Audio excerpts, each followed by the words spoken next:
It's a great feeling. Hey there, and welcome back. If you were around in the 70s, chances are your nose still remembers Charlie Perfume, your teeth got polished by pearl drops, and your scalp may still be recovering from a hooded hairdryer. This was a decade full of bold ideas, some questionable smells, and products that somehow burn themselves into our collective memories. Let's dive into 10 forgotten products from the 1970s that will hit you right in the memories. Number 1. Charlie Perfume. There's a fragrance that's here today, and they call it Charlie. You could smell it coming before you saw it. Charlie Perfume was the scent of every teenage girl trying to feel a little older in the 70s. The ads made it look like grown-up glam. Wind-blown hair, shoulder-padded blazers, and that dramatic strut. But the real action was in junior high hallways, where girls would douse themselves in Charlie like it was body armor for math class. The perfume itself? It had a sharp, powdery scent that hit the back of your throat. Floral, musky, and absolutely unforgettable. Some loved it, some hated it, but nobody ignored it. One spritz, and the whole hallway smelled like someone had big plans after homeroom. Number 2. Life Buoy Soap. Cool, refreshing, Buoy, with mint.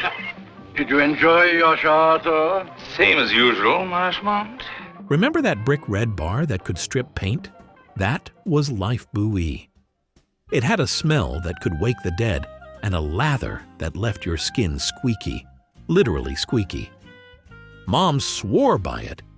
It kills germs, they'd say, handing you that bar like it was a cure-all. It also doubled as punishment. If you mouthed off, Life Buoy to the tongue, that taste stuck around longer than the lesson. By the end of the decade, other soaps started taking over, ones that didn't smell like industrial disinfectant. But if you grew up in the 70s, Life Buoy was part of your DNA, or at least your pores. Number 3. Huckoo Shirts.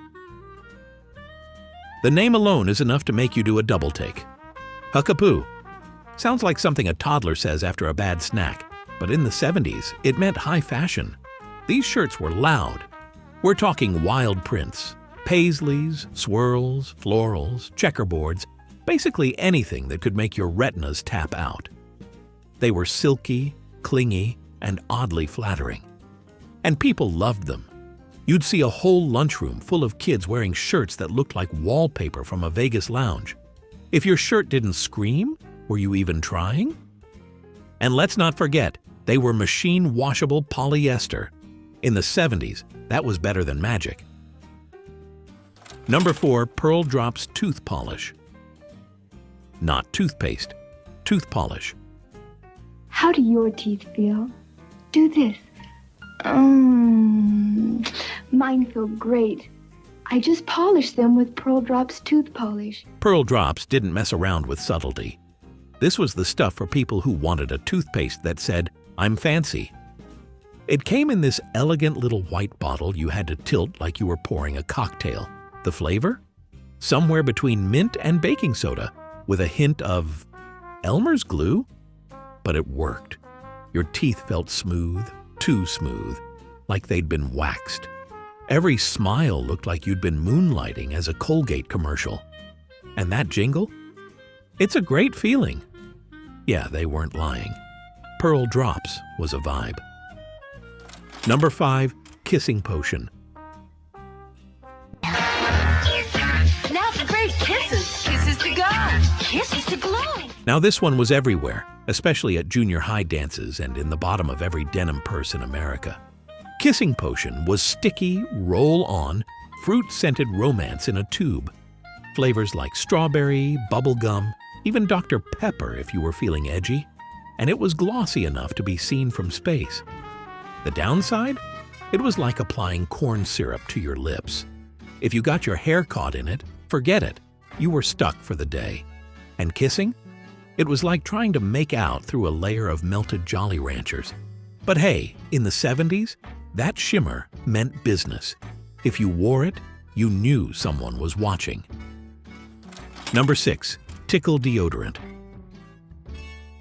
Look, only Tickle has the big wide ball. It feels smooth, feels nice, feels different. Tickle was one of the only deodorants that came with a sense of humor and a plastic ball-shaped cap. The bottle looked like something from a toy store. It was curvy, playful, and came in neon colors. The rollerball was massive, and it made a weird squish sound when you used it. The commercials were all giggles and girls laughing in slow motion, rolling this massive orb under their arms like it was a perfume ad. And the scent? Kind of fresh, kind of sweet, kind of medicinal. If you used too much, you didn't smell good. You smelled ready for surgery. But it stood out. You didn't forget Tickle. And if you found one today, you'd probably open it just to remember. Number 7. Hooded Hair Dryer. The hooded hair dryer was a monster. It came in a plastic case with a tube that looked like it belonged in a hospital. You'd strap the hood over your head like a soft space helmet and wait, and wait, and wait. It made a low humming noise that vibrated in your skull. You couldn't hear the TV. You couldn't eat. You could barely breathe. And somehow, this was considered self-care. If you had sisters, or, in my case, one particularly patient one, you remember that thing running for hours while she flipped through Tiger Beat, waiting for her hair to dry into the perfect feathered wave. You didn't use that dryer to get ready. You built your evening around it. Number 8. Saltwater Sandals. Saltwater sandals may have started at the beach, but by the mid-70s they were everywhere. Backyard barbecues, church picnics, amusement parks, you name it. They were tough little shoes, thick leather straps, metal buckles, and usually in shades of brown, white, or fire truck red. You could walk through puddles, mud, or sand, and they'd come out the other side looking exactly the same, wet but unfazed. If you were a kid, they were your summer uniform. If you were a mom, you probably bought them in 3 sizes at once, so no one outgrew them mid-July. They didn't make a scene, but they never let you down, like the Crocs of their day, just with more buckle and less foam. Number 9. Tab. Keeping your shape in shape has its rewards. Enjoy Tab. Tab came with more attitude than caffeine. That pink can with the tidy lettering? It showed up in purses, lunchboxes, and poolside coolers, especially if you were a teenage girl trying to look older, thinner, and slightly mysterious. It was Coca-Cola's first diet soda, and the taste, sharp, metallic, and weirdly addictive. The artificial sweetener gave it a bite, but it didn't matter, because drinking Tab wasn't about flavor, it was about image. You'd see it in locker rooms, hair salons, backyard birthday parties. If you were sipping Tab, people assumed you had your life together, or at least your bangs feathered properly.